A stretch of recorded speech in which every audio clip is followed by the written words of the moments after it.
Hello friends. Welcome to Study Time. Chapter 26. Constitutional, Administrative and Judicial Developments. The establishment of the East India Company in 1600 and its transformation into a ruling body from a trading one in 1765 had little immediate impact on Indian polity and governance. But the period between 1773 and 1858 under the Company rule, and then under the British Crown till 1947, witnessed a plethora of constitutional and administrative changes. The nature and objective of these changes were to serve the British imperial ideology, but unintentionally they introduced elements of the modern state into India's political and administrative system. Constitutional development between 1773 and 1858. After the Battle of Buxar 1764, the East India Company got the Diwani right to collect revenue of Bengal, Bihar and Orissa. An annual subsidy was to be paid to the Mughal Emperor, Shah Alam II, and an annual pension to the Nawab of Awadh, Shujā-ud-Dawla. The company appointed two Indians as the deputy Diwans, Muhammad Reza Khan for Bengal and Raja Shitab Rai for Bihar. 1767. The first intervention in Indian affairs by the British government came in 1767. It demanded 10% share in the plunder amounting to £4 million annually. 1765-72. The dual system of government, where the company had the authority but no responsibility and its Indian representatives had all the responsibility but no authority, continued for 7 years. This period was characterized by filled circle rampant corruption among servants of the company who made full use of private trading to enrich themselves. Filled circle excessive revenue collection and oppression of peasantry.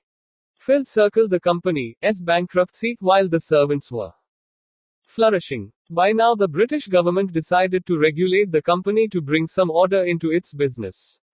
From now, there would be a gradual increase in controlling laws. The Regulating Act of 1773. Filled circle. The 1773 Regulating Act brought about the British government's involvement in Indian affairs in the effort to control and regulate the functioning of the East India Company. It recognized that the company's role in India extended beyond mere trade to administrative and political fields, and introduced the element of centralized administration. Filled circle. The directors of the company were required to submit all correspondence regarding revenue affairs and civil and military administration to the government. Thus, for the first time, the British cabinet was given the right to exercise control over Indian affairs. Filled circle. In Bengal, the administration was to be carried out by Governor General and a council consisting of 4 members, representing civil and military government. They were required to function according to the majority rule. Warren Hastings and 4 others were named in the act. Later ones were to be appointed by the company. Filled circle. A Supreme Court of Judicature was to be established in Bengal with original and appellate jurisdictions where all subjects could seek redressal. In practice, however, the Supreme Court had a debatable jurisdiction vis-a-vis the council, which created various problems. Filled circle. The Governor General could exercise some powers over Bombay and Madras, again, a vague provision which created many problems. The whole scheme was based on checks and balances. Amendments 1781. Filled circle. The jurisdiction of the Supreme Court was defined. Within Calcutta, it was to administer the personal law of the defendant. Filled circle. The servants of the government were immune if they did anything while discharging their duties. Filled circle. Social and religious usages of the subjects were to be honored. Pitt's India Act of 1784. Filled circle. The Pitt's India Act gave the British government a large measure of control over the company's affairs. In fact, the company became a subordinate department of the state. The company's territories in India were termed British possessions. Filled circle. The government's control over the company's affairs was greatly extended. A board of control consisting of the Chancellor of Exchequer, a Secretary of State and 4 members of the Privy Council to be appointed by the Crown were to exercise control over the company's civil, military and revenue affairs. All dispatches were to be approved by the board. Thus a dual system of control was set up. Filled circle. In India, the Governor General was to have a council of 3, including the Commander-in-Chief, and the presidencies of Bombay and Madras were made subordinate to the Governor General. Filled circle. A general prohibition was placed on aggressive wars and treaties breached often. The Act of 1786. Fifth Circle Cornwallis wanted to have the powers of both the Governor-General and the Commander-in-Chief. The new act conceded this demand and also gave him the power. Fifth Circle Cornwallis was allowed to override the Council's decision if he owned the responsibility for the decision. Later, this provision was extended to all the Governors-General. The Charter Act of 1793. Fifth Circle. The Act renewed the company's commercial privileges for next 20 years. Fifth Circle. The company, after paying the necessary expenses, interest, dividends, salaries, etc., from the Indian revenues, was to pay £5 lakh annually to the British government. Fifth Circle. The royal approval was mandated for the appointment of the Governor-General, the Governors, and the Commander-in-Chief. Fifth Circle. Senior officials of the company were debarred from leaving India without permission. Doing so was treated as resignation. Fifth Circle. The company was empowered to give licenses to individuals as well as the company's employees to trade in India. The licenses, known as privilege or country trade, paved the way for shipments of opium to China. Fifth Circle. The revenue administration was separated from the judiciary functions and this led to disappearing of the Mal Adalats. Fifth Circle. The home government members were to be paid out of Indian revenues which continued up to 1919. The Charter Act of 1813. In England, the business interests were pressing for an end to the company's monopoly over trade in India because of a spirit of laissez-faire in the continental system by Napoleon by which the European ports were closed for Britain. The 1813 Act sought to redress these grievances.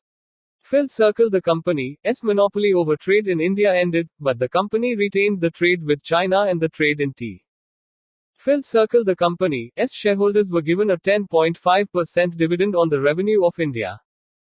Fifth Circle. The company was to retain the possession of territories and the revenue for 20 years more, without prejudice to the sovereignty of the Crown.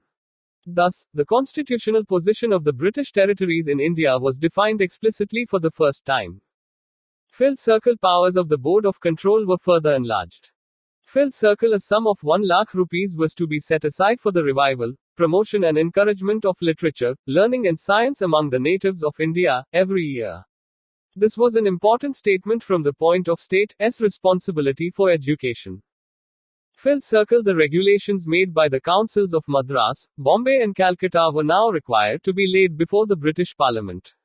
The constitutional position of the British territories in India was thus explicitly defined for the first time. Fifth Circle. Separate accounts were to be kept regarding commercial transactions and territorial revenues. The power of superintendence and direction of the Board of Control was not only defined but also enlarged considerably. Fifth Circle. Christian missionaries were also permitted to come to India and preach their religion. The Charter Act of 1833. Fifth Circle. The lease of 20 years to the company was further extended. Territories of India were to be governed in the name of the Crown. Fifth Circle. The company's monopoly over trade with China and in tea also ended. Fifth Circle. All restrictions on European immigration and the acquisition of property in India were lifted. Thus, the way was paved for the wholesale European colonization of India. Fifth Circle. In India, a financial, legislative and administrative centralization of the government was envisaged. The Governor-General was given the power to superintend, control and direct all civil and military affairs of the company. Bengal, Madras, Bombay and all other territories were placed under complete control of the Governor-General. All revenues were to be raised under the authority of the Governor-General who would have complete control over the expenditure too. The governments of Madras and Bombay were drastically deprived of their legislative powers and left with the right of proposing to the Governor-General the projects of law which they thought to be expedient. Fifth Circle. A law member was added to the Governor-General's Council for professional advice on lawmaking. Fifth Circle. Indian laws were to be codified and consolidated. Fifth Circle. No Indian citizen was to be denied employment under the company on the basis of religion, color, birth, descent, etc. Although the reality was different, this declaration formed the sheet anchor of political agitation in India. Fifth Circle. The administration was urged to take steps to ameliorate the conditions of slaves and to ultimately abolish slavery. Slavery was abolished in 1843. The Charter Act of 1853. Fifth Circle. The company was to continue possession of territories unless the Parliament provided otherwise. Fifth Circle. The strength of the Court of Directors was reduced. to 18. Fifth Circle. The company's patronage over the services was dissolved. The services were now thrown open to a competitive examination. Fifth Circle. The law member became the full member of the Governor-General's Executive Council. Fifth Circle. The separation of the executive and legislative functions of the Government of British India progressed with the inclusion of 6 additional members for legislative purposes. Fifth Circle. Local representation was introduced in the Indian legislature. The legislative wing came to be known as the Indian Legislative Council. However, a law to be promulgated needed the assent of the Governor-General, and the Governor-General could veto any bill of the Legislative Council. The Act for Better Government of India, 1858. The 1857 revolt had exposed the company's limitations in administering under a complex situation. Till then, there had not been much accountability. The 1858 Act sought to rectify this anomaly. Fifth Circle. India was to be governed by and in the name of the Crown through a Secretary of State and a Council of 15. The initiative and the final decision was to be with the Secretary of State, and the Council was to be just advisory in nature. Thus, the dual system introduced by the Pitt's India Act came to an end. Fifth Circle. Governor-General became the Viceroy. His prestige, if not authority, increased. The assumption of power by the Crown was one of formality rather than substance. It gave a decent burial to an already dead horse, the company's administration. Developments after 1858 till independence. Indian Councils Act, 1861. Fifth Circle. The 1861 Act marked an advance in that the principle of representatives of non-officials in legislative bodies became accepted. Laws were to be made after due deliberation, and as pieces of legislation they could be changed only by the same deliberative process. Lawmaking was thus no longer seen as the exclusive business of the executive.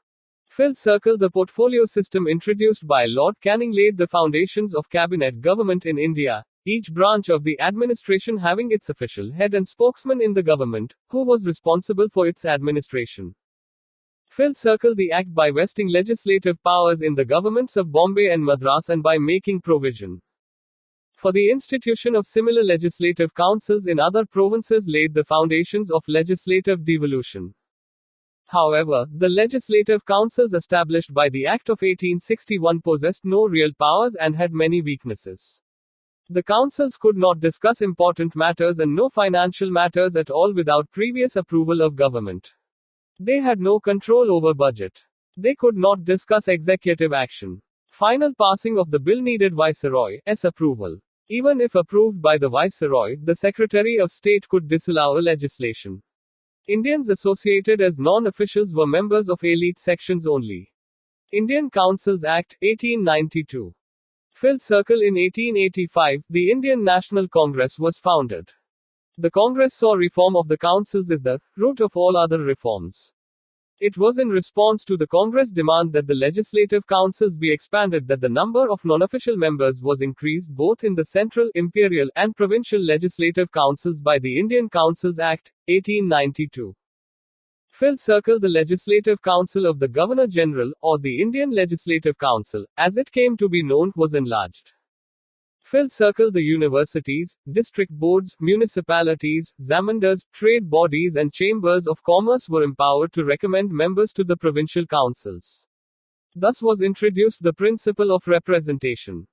Fifth Circle. Though the term election was firmly avoided in the Act, an element of indirect election was accepted in the selection of some of the non-official members.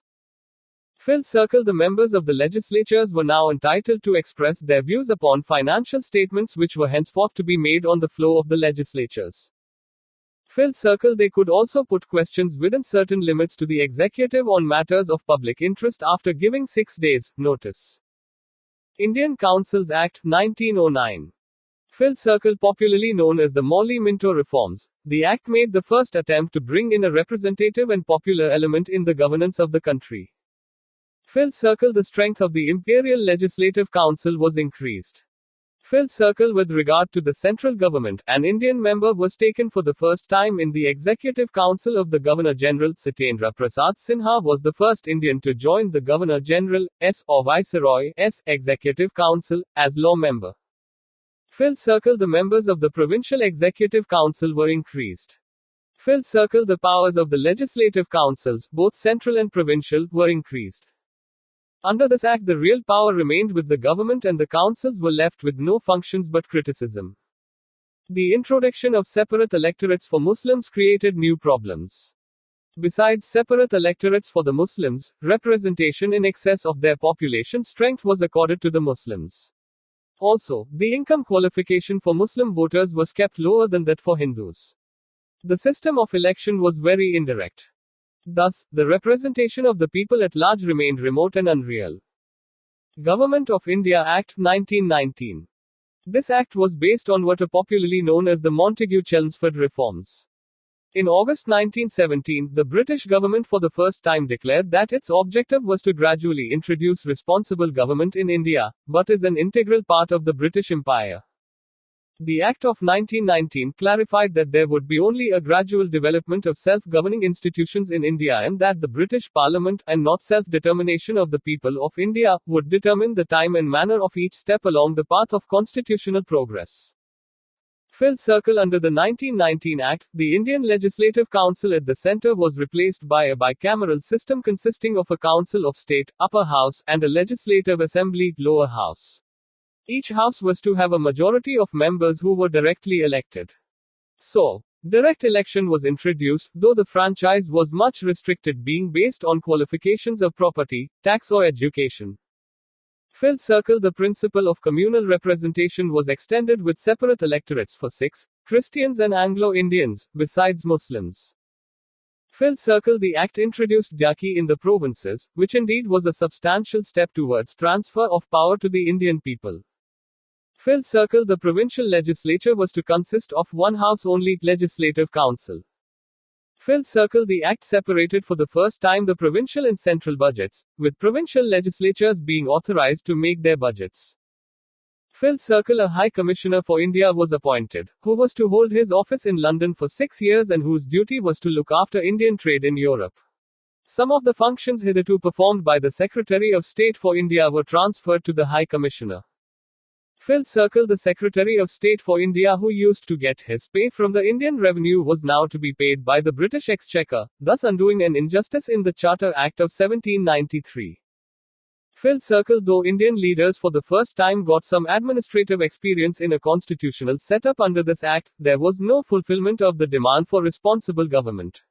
Though a measure of power devolved on the provinces with demarcation of subjects between centre and provinces, the structure continued to be unitary and centralized.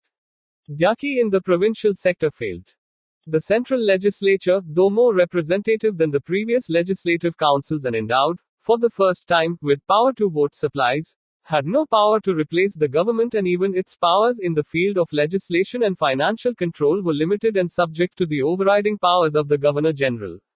Besides his existing power to veto any bill passed by the legislature or to reserve the same for the signification of the British monarch's pleasure, the Governor-General was given the power to secure the enactment of laws which he considered essential for the safety, tranquility or interests of British India, or any part of British India. The Indian legislature under the Act of 1919 was only a non-sovereign lawmaking body and was powerless before the executive in all spheres of governmental activity, as Subhash Kashyap observes. Simon Commission. The 1919 Act had provided that a royal commission would be appointed 10 years after the Act to report on its working. In November 1927, 2 years before schedule, the British government announced the appointment of such a commission, the Indian Statutory Commission. The commission submitted its report in 1930. It recommended that Dyaki be abolished, responsible government be extended in the provinces, a federation of British India and the princely states be established, and that communal electorates be continued. 3 round-table conferences were called by the British government to consider the proposals. Subsequently, a white paper on constitutional reforms was published by the British government in March 1933 containing provisions for federal setup and provincial autonomy. A joint committee of the Houses of the British Parliament was set up under Lord Linlithgow to further consider the scheme. Its report submitted in 1934 said that a federation would be set up if at least 50% of the princely states were ready to join it. The bill prepared on the basis of this report was passed by the British Parliament to become the Government of India Act of 1935. Government of India Act 1935. Fifth Circle. The Act, with 451 clauses and 15 schedules, contemplated the establishment of an All India Federation in which governors, provinces and the chief commissioners, provinces and those Indian states which might exceed to be united were to be included. The ruler of each princely state willing to join was to sign an instrument of accession, mentioning the extent to which authority was to be surrendered to the federal government. Fifth Circle. Dyaki, rejected by the Simon Commission, was provided for in the federal executive. Fifth Circle. The federal legislature was to have two chambers, bicameral, the Council of States and the Federal Legislative Assembly. The Council of States, the upper house, was to be a permanent body. Fifth Circle. There was a provision for joint sitting in cases of deadlock between the houses. There were to be three subject lists: the federal legislative list, the provincial legislative list and the concurrent legislative list. Residuary legislative powers were subject to the discretion of the Governor-General. Even if a bill was passed by the federal legislature, the Governor-General could veto it, while even acts assented to by the Governor-General could be disallowed by the King in Council. Fifth Circle. Dyaki in the provinces was abolished and provinces were given autonomy, i.e., the distinction between reserved and transferred subjects was abolished and full responsible government was established, subject to certain safeguards. Fifth Circle. Provinces derived their power and authority directly from the British Crown. They were given independent financial powers and resources. Provincial governments could borrow money on their own security. Fifth Circle. Provincial legislatures were further expanded. Bicameral legislatures were provided in the 6 provinces of Madras, Bombay, Bengal, United Provinces, Bihar and Assam, with other 5 provinces retaining unicameral legislatures. Fifth Circle. The principles of communal electorates and weightage were further extended to depressed classes, women and labor. Fifth Circle. Franchise was extended, with about 10% of the total population getting the right to vote. Fifth Circle. The Act also provided for a federal court, which was established in 1937, with original and appellate powers, to interpret the 1935 Act and settle interstate disputes, but the Privy Council in London was to dominate this court. Fifth Circle. The India Council of the Secretary of State was abolished. Fifth Circle. The All India Federation as visualized in the Act never came into being because of the opposition from different parties of India. The British government decided to introduce the provincial autonomy on April 1, 1937, but the central government continued to be governed in accordance with the 1919 Act, with minor amendments. The operative part of the Act of 1935 remained in force till August 15, 1947. The 1935 Act was an endeavor to give India a written constitution, even though Indians were not involved in its creation, and it was a step towards complete responsible government in India. However, the Act provided a rigid constitution with no possibility of internal growth. Right of amendment was reserved for the British Parliament. Extension of the system of communal electorates and representation of various interests promoted separatist tendencies culminating in partition of India. The 1935 Act was condemned by nearly all sections and unanimously rejected by the Congress. The Congress demanded, instead, convening of a constituent assembly elected on basis of adult franchise to frame a constitution for independent India.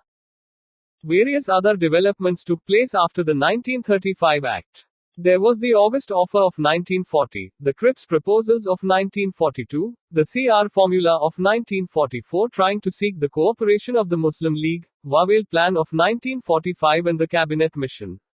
Then came the Mountbatten Plan in 1947 and finally the Indian Independence Act, 1947.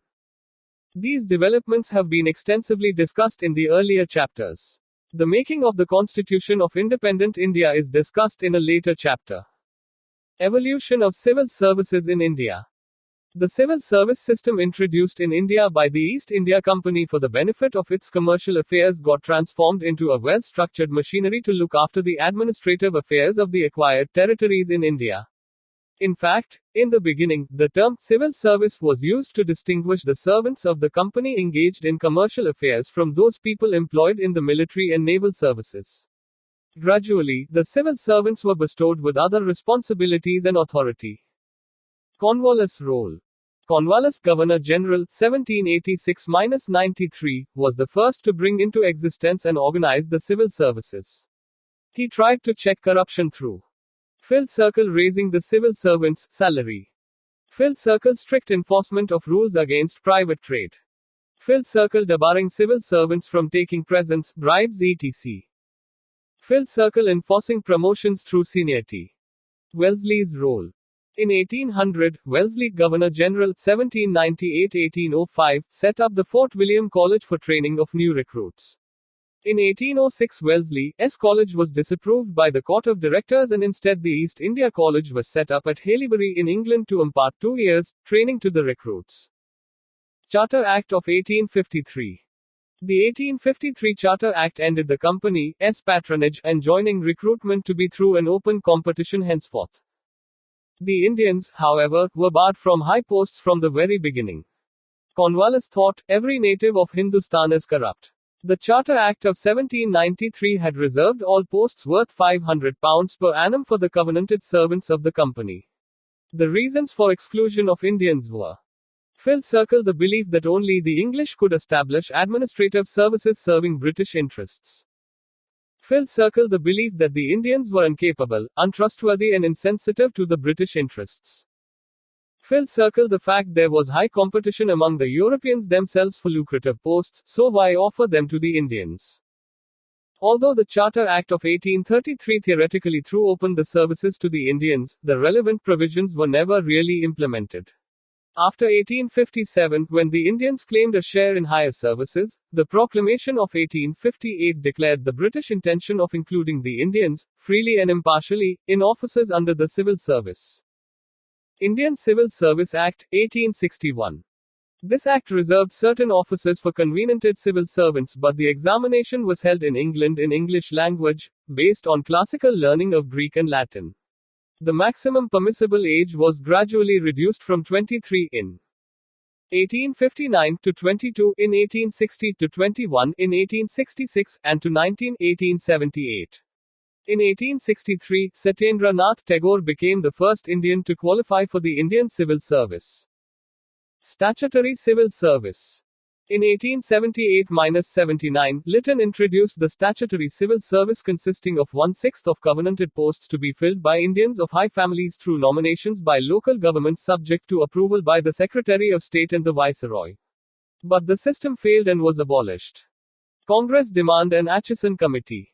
The Indian National Congress raised the demand, after it was set up in 1885, for filled circle lowering of age limit for recruitment, and filled circle holding the examination simultaneously in India and Britain. The Atchison Committee on Public Services 1886, set up by Dufferin, recommended filled circle dropping of the terms covenanted and uncovenanted.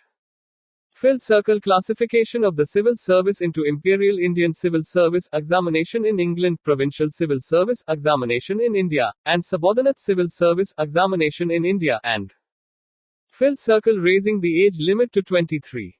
In 1893, the House of Commons in England passed a resolution supporting holding of simultaneous examination in India and England, but the resolution was never implemented. Kimberley, the Secretary of State, said, "It is indispensable that an adequate number of members of civil service shall always be Europeans." Montford Reforms 1919. The Montford Reforms. Filled circle stated a realistic policy: if a responsible government is to be established in India, the more Indians we can employ in public service, the better. Filled circle recommended holding of simultaneous examination in India and England. Filled circle recommended that 1/3 of recruitments be made in India itself, to be raised annually by 1.5%. Lee Commission 1924. The Lee Commission recommended that filled circle the Secretary of State should continue to recruit the ICS, the irrigation branch of the Service of Engineers, the Indian Forest Service, etc. Filled circle the recruitments for the transferred fields like education and civil medical service be made by provincial governments. Filled circle direct recruitment to ICS on basis of 50-50 parity between the Europeans and the Indians be reached in 15 years. Filled circle a Public Service Commission be immediately established, as laid down in the Government of India Act, 1919. Government of India Act, 1935. The 1935 Act recommended the establishment of a Federal Public Service Commission and Provincial Public Service Commission under their spheres. But the positions of control and authority remained in British hands, and the process of Indianization of the civil service did not put effective political power in Indian hands, since the Indian bureaucrats acted as the agents of colonial rule. Evaluation of civil services under British rule. Just as Indians were systematically excluded from law and policy-making bodies, they were mostly kept out of the institutions responsible for policy implementation. European supremacy was assured in the civil services in other spheres of governance. This was done in mainly two ways. Firstly, although Indians had begun to enter the coveted ranks of the Indian Civil Services (ICS) ever since 1863, entering the civil services was still extremely difficult for the Indians. The entrance examination for the ICS was held in London in English medium only, and the subjects included classical Greek and Latin learning. Moreover, the maximum age for appearing at the examination was reduced from 23 in 1859 to 19 in 1878 under Lytton. Secondly, all key positions of power and authority, and those which were well paid, were occupied by the Europeans. Though a slow process of Indianization occurred after 1918 under nationalist pressure, important and senior positions continued to be occupied by Europeans. But gradually, the Indians came to realize that Indianization of civil service had not, in any way, transferred effective power into Indian hands. The Indian members of the civil service continued to serve the imperialist interests of their British masters. Evolution of police system in modern India. In pre-colonial India, the governments, under the Mughals and other native states, were autocratic in nature, and lacked a separate or formal police system. However, there have been watch guards since time immemorial protecting villages at night. Later, under the Mughal rule, there were the Faujdars who helped in maintaining law and order, and Amals who were basically revenue collectors but had to contend with rebels, if any. The Kotwal was responsible for maintenance of law and order in the cities. Even during the dual rule in Bengal, Bihar and Orissa between 1765 and 1772, the Zamindars were expected to maintain the staff, including Thanedars, for law and order duties and for maintaining peace, as well as dealing with crime and criminals. But very often, the Zamindars neglected their duties. They are even said to have colluded with dacoits and shared their loot. In 1770, the institution of the Faujdar and Amals were abolished. However, in 1774, Warren Hastings restored the institution of Faujdars and asked the Zamindars to assist them in suppression of dacoits, violence and disorder. In 1775, Faujdar Thanas were established in the major towns of large districts and were assisted by several smaller police stations. An account of steady developments in the police system under the British have been given below. 1791, Cornwallis organized a regular police force to maintain law and order by going back to and modernizing the old Indian system of Thanas circles, in a district under a Daroga, an Indian, and a superintendent of police, SP, at the head of a district. He relieved the Zamindars of their police duties. 1808, Mayo appointed an SP for each division, helped by a number of spies, goyendas, but these spies committed depredations on local people. 1814, by an order of the Court of Directors, the appointment of Darogas and their subordinates was abolished in all possessions of the company except in Bengal. Bentinck, Governor-General, 182,835, abolished the office of the SP. The collector magistrate was now to head the police force in his jurisdiction, and the commissioner in each division was to act as the SP. This arrangement resulted in a badly organized police force, putting a heavy burden on the collector magistrate. Presidency towns were the first to have the duties of collector magistrate separated. The recommendations of the Police Commission 1860 led to the Indian Police Act, 1861. The Commission recommended Field Circle, a system of civil constabulary, maintaining the village setup in the present form, a village watchman maintained by the village, but in direct relationship with the rest of the constabulary.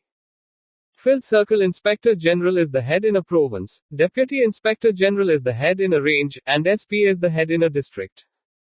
The police gradually succeeded in curbing criminal acts, such as dacoity, thugi, etc. But, while dealing with the public, the attitude of the police was unsympathetic. The police was also used to suppress the national movement. The British did not create an all-India police. The Police Act, 1861 presented the guidelines for police setup in the provinces. The ranks were uniformly introduced all over the country. 1902 The Police Commission recommended the establishment of CID, Criminal Investigation Department, in the provinces and a Central Intelligence Bureau at the center. Military under the British. The military was the backbone of the company's rule in India. Prior to the revolt of 1857, there were two separate sets of military forces under the British control, which operated in India. The first set of units, known as the Queen's Army, were the serving troops on duty in India. The other was the company's troops, a mixture of European regiments of Britons and native regiments recruited locally from India but with British officers. The Queen's Army was part of Crown's military force. After 1857, there was a systematic reorganization of the army since, as Dufferin warned in December 1888, the British should always remember the lessons which were learnt with such terrible experience 30 years ago. To prevent the recurrence of another revolt was the main reason behind this reorganization. Also, the Indian army was to be used to defend the Indian territory of the empire from other imperialist powers in the region, Russia, Germany, France, etc. The Indian branch of the army was to be used for expansion in Asia and Africa, while the British section was to be used as an army of occupation, the ultimate guarantee of British hold over India. To begin with, domination of the European branch over the Indian branches was ensured. The commissions of 1859 and 1879 insisted on the principle of a one-third white army, as against 14% before 1857. Finally, the proportion of Europeans to Indians was carefully fixed at 1:2 in the Bengal army and 2:5 in the Madras and Bombay armies. Strict European monopoly over key geographical locations and departments, such as artillery, tanks and armed corps, was maintained. Even the rifles given to Indians were of an inferior quality till 1900, and Indians were not allowed in these high-tech departments till the Second World War. No Indians were allowed in the officer rank, and the highest rank an Indian could reach till 1914 was that of a Subedar. Only from 1918 onwards were Indians allowed in the commissioned ranks. As late as 1926, the Indian Sandhurst Committee was visualizing a 50% Indianized officer cadre for 1952. The Indian branch was reorganized on basis of the policy of balance and counterpoise or divide and rule. The 1879 Army Commission had emphasized, next to the grand counterpoise of a sufficient European force comes the counterpoise of natives against natives. An ideology of martial races and non-martial races, which assumed that good soldiers could come only from some specific communities, developed particularly from the late 1880s, under Lord Roberts, the commander-in-chief from 1887 to 1892. It was used to justify a discriminatory recruitment policy directed towards Sikhs, Gurkhas and Pathans who had assisted in the suppression of the revolt and were relatively marginal social groups, therefore less likely to be affected by nationalism.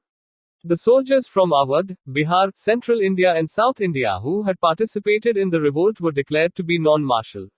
Moreover, caste and communal companies were introduced in all the regiments, and Indian regiments were made a mixture of various socio-ethnic groups so as to balance each other. Communal, caste, tribal and regional consciousness was encouraged to check the growth of nationalist feelings among soldiers. Charles Wood, the Secretary of State for India, said, "I wish to have a different and rival spirit in different regiments, so that Sikh might fire into Hindu, Gorkha into either, without any scruple in case of need."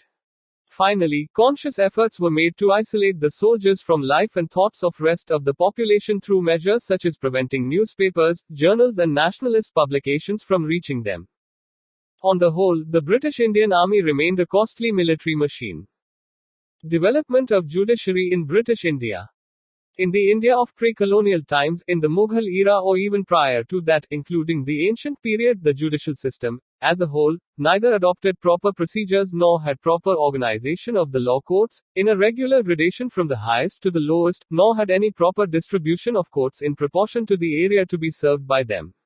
The bulk of the litigation among the Hindus was decided by caste elders or village panchayats or zamindars.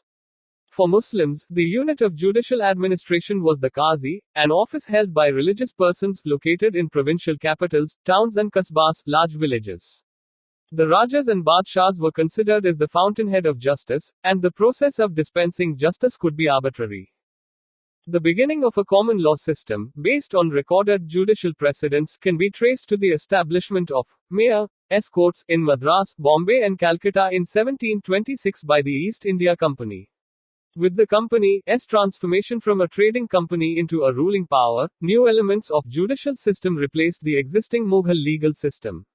A brief survey of those changes has been discussed below. Reforms under Warren Hastings 1770–1785. Filled Circle District Diwani Adalats were established in districts to try civil disputes. These adalats were placed under the collector and had Hindu law applicable for Hindus and the Muslim law for Muslims. The appeal from District Diwani Adalats lay to the Sadar Diwani Adalat, which functioned under a president and 2 members of the Supreme Council. Filled Circle District Fauzdari Adalats were set up to try criminal disputes and were placed under an Indian officer assisted by Qazis and Muftis. These adalats also were under the general supervision of the collector. Muslim law was administered in Fauzdari Adalats. The approval for capital punishment and for acquisition of property lay to the Sadar Nizamat Adalat at Murshidabad, which was headed by a deputy Nizam, an Indian Muslim, assisted by Chief Qazi and Chief Mufti. Filled Circle under the Regulating Act of 1773, a Supreme Court was established at Calcutta which was competent to try all British subjects within Calcutta and the subordinate factories, including Indians and Europeans. It had original and appellate jurisdictions. Often, the jurisdiction of the Supreme Court clashed with that of other courts. Reforms under Cornwallis 1786–1793. Separation of powers.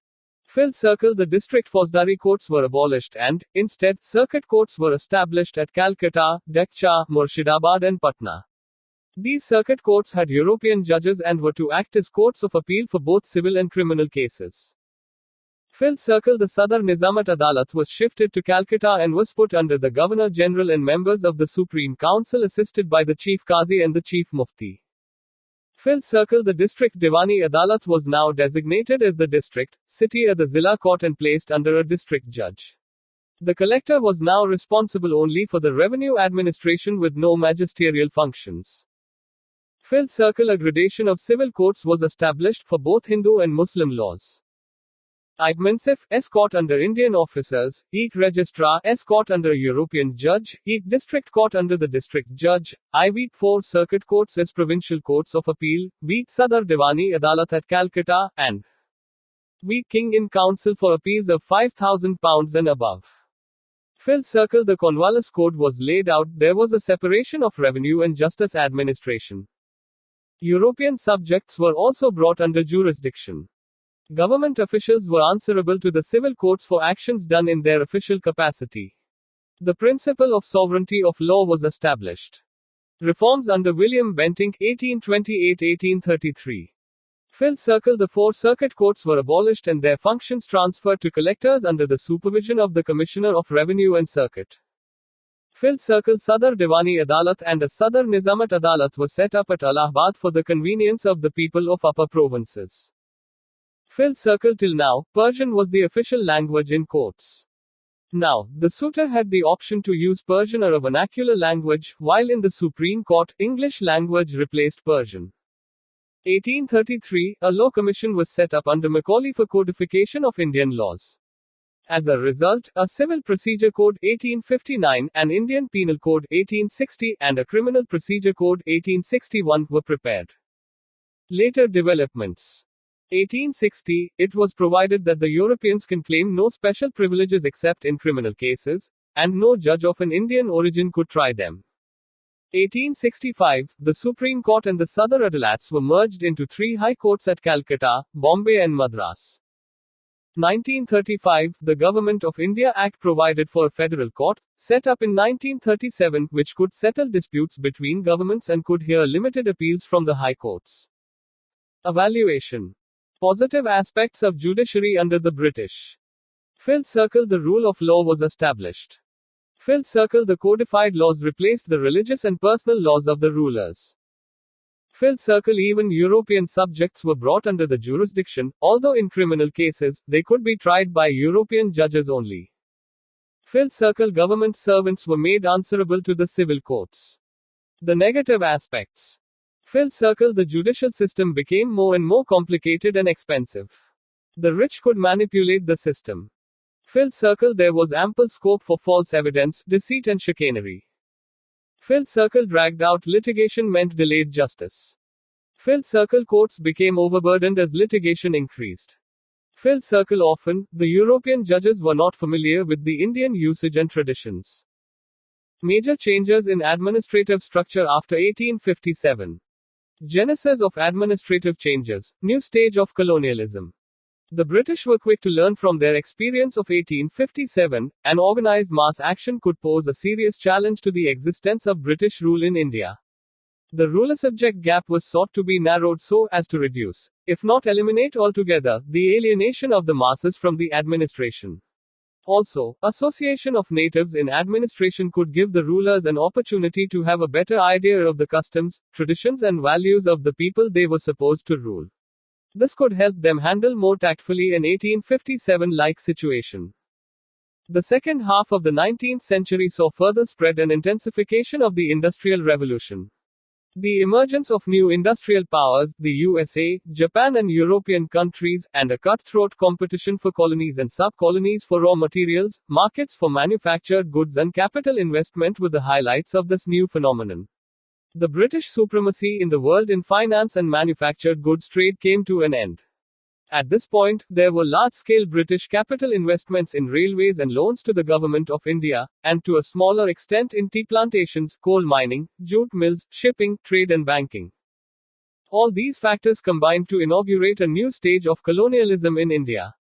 The prime concern of the colonial authority in India was to consolidate its position here to secure British economic and commercial interests against political dangers and to extend its sphere to other parts of the world, wherever and whenever possible.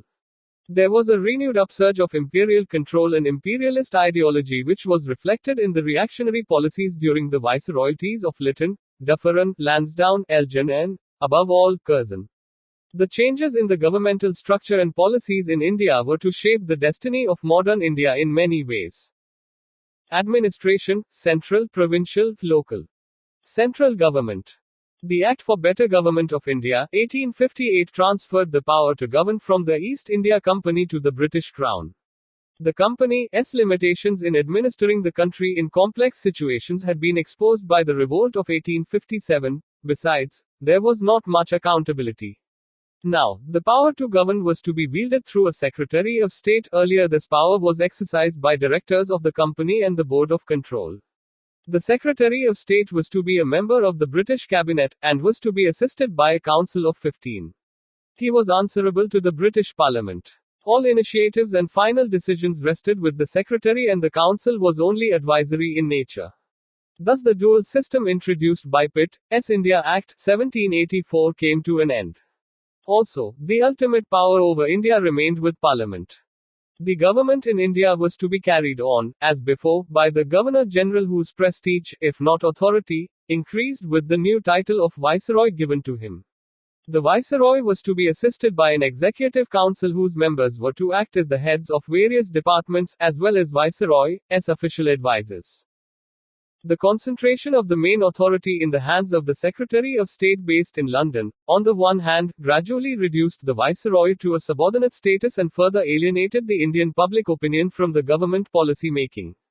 On the other hand, it had the effect of increasing the influence of British industrialists, merchants and bankers over government policy in India. This made the Indian administration even more reactionary than it had been before 1858. By the Indian Councils Act, 1861, a fifth member, who was to be a jurist, was added to Viceroy's Executive Council. For legislative purposes, the Viceroy could add 6 to 12 additional members, of whom at least half had to be non-officials who could be either Indian or English. The Legislative Council so constituted possessed no real powers and was merely advisory in nature. Its weaknesses were as follows. Filled circle: it could not discuss important matters, and no financial matters at all without previous approval of the government. Filled circle: it had no control over the budget. Filled circle: it could not discuss executive action. Filled circle: final passing of the bill needed the Viceroy's approval.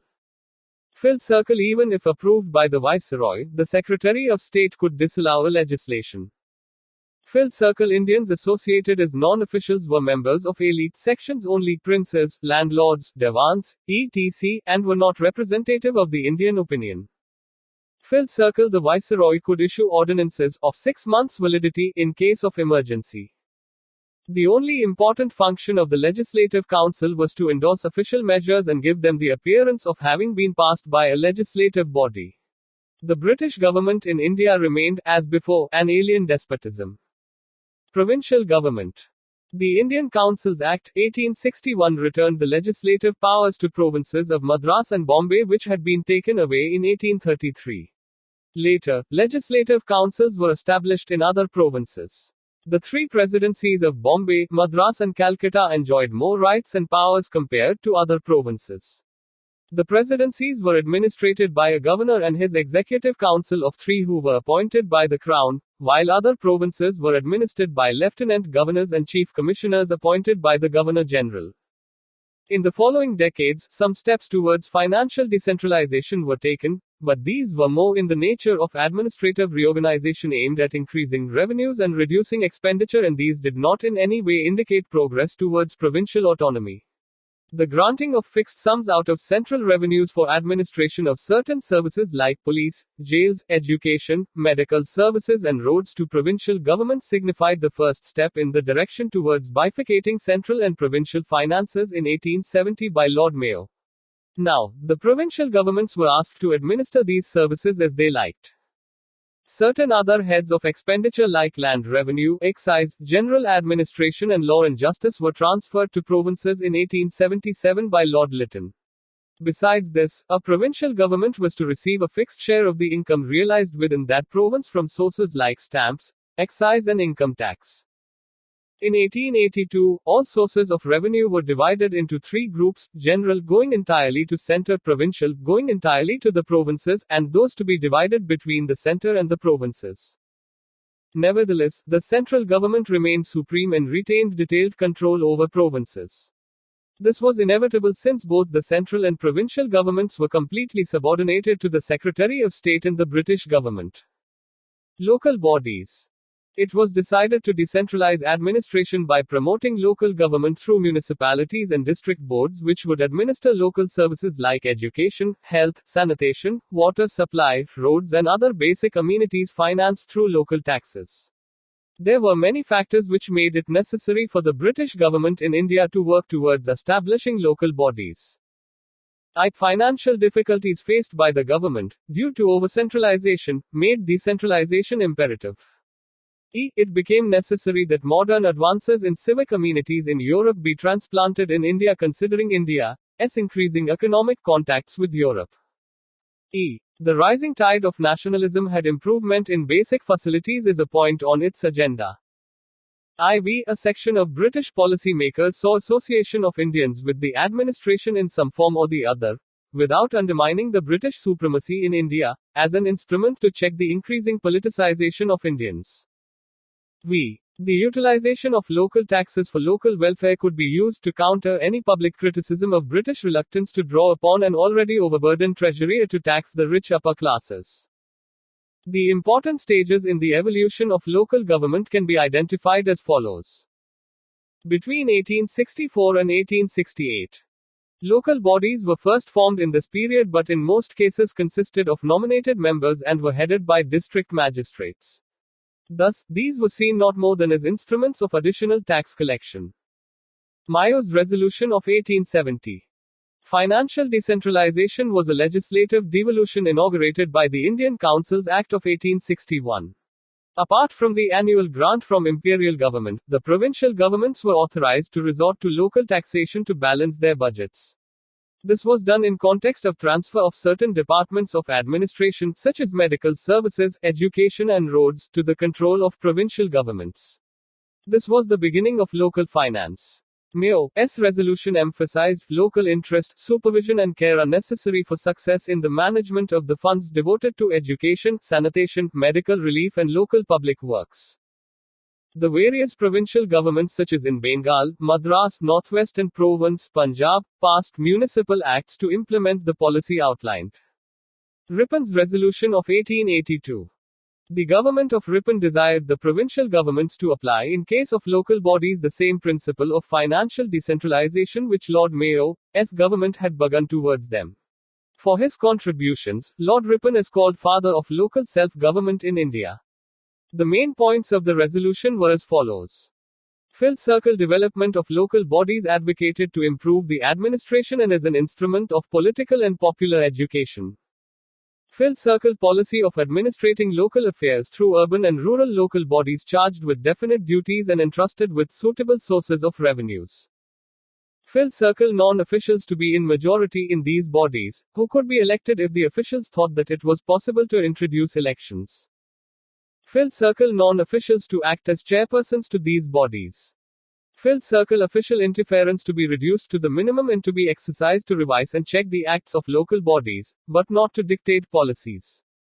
Phil Circle official executive sanction required in certain cases, such as raising of loans, alienation of municipal property, imposition of new taxes, undertaking works costing more than a prescribed sum, framing rules and bylaws, etc. In pursuance of this resolution, many acts were passed between 1883 and 1885 which greatly altered the constitution, powers and functions of municipal bodies in India. But, an era of effective local self-governing bodies was still a dream unfulfilled. The existing local bodies had various drawbacks. Phil Circle the elected members were in a minority in all district boards and in many of the municipalities. Phil Circle the franchise was very limited. Phil Circle district boards continued to be headed by district officials, though non-officials gradually came to head the municipalities. Phil Circle the government retained strict control, and it could suspend or supersede these bodies at will. The bureaucracy, in fact, did not share the liberal views of the viceroy and thought that the Indians were unfit for self-government. The closing decades of the 19th century were a period of imperialism, and the high priest of that creed, Lord Curzon, actually took steps to increase official control over local bodies. Royal Commission on Decentralization 1908 pointing out the lack of financial resources as the great stumbling block in the effective functioning of local bodies, the Commission made the following recommendations. It emphasized that village panchayats should be entrusted with more powers like judicial jurisdiction in petty cases, incurring expenditure on minor village works, village schools, small fuel and fodder reserves, etc. The panchayats should be given adequate sources of income. It emphasized the importance of sub-district boards to be established in every taluka or tehsil, with separate spheres of duties and separate sources of revenue for sub-district boards and the district boards. It urged the withdrawal of existing restrictions on their powers of taxation, and also, the stoppage of regular grants in aid from provincial governments except for undertaking large projects. The municipalities might undertake the responsibility for primary education and, if willing, for middle vernacular schools, otherwise the government should relieve them of any charges in regard to secondary education, hospitals, relief, police, veterinary works, etc. The Government of India Resolution of 1915. This resolution contained the official views on the recommendations of the Decentralization Commission, but most of the recommendations remained on paper and the condition of local bodies continued to be as it was left by Lord Ripon. The Resolution of May 1918.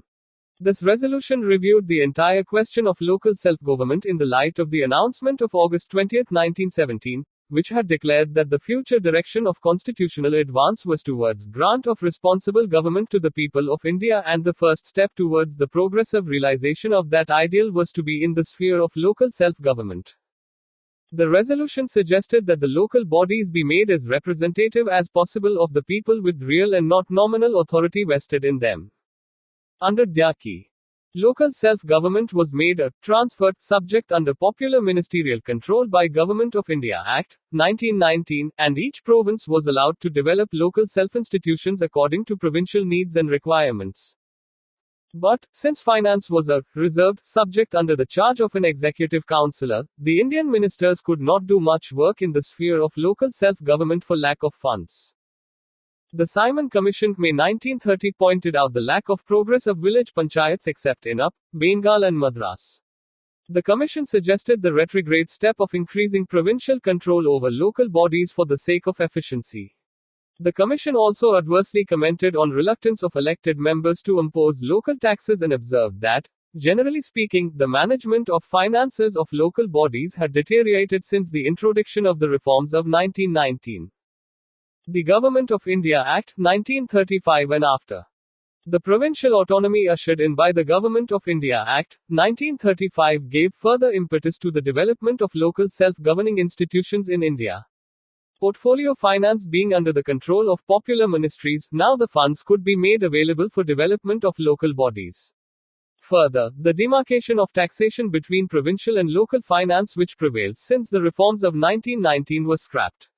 New acts were passed in the provinces giving more authority to local bodies. However, financial resources and power of taxation of local institutions remained more or less at the same level as in the days of Ripon. Rather, after 1935, certain new restrictions were placed on powers of local bodies to levy or enhance terminal taxes on trades, callings and professions and municipal property. The provincial governments seem to have ignored the liberal policy of granting wide powers of taxation to local institutions as recommended by the Decentralization Commission 1908. The Constitution of Free India directs the state governments to organize village panchayats as effective organs of local self-government, Article 40. The 73rd and 74th Amendments are aimed at plugging the loopholes in the structure of local self-governing institutions in rural and urban areas. The end. Thank you for listening. Please like, share, comment and subscribe.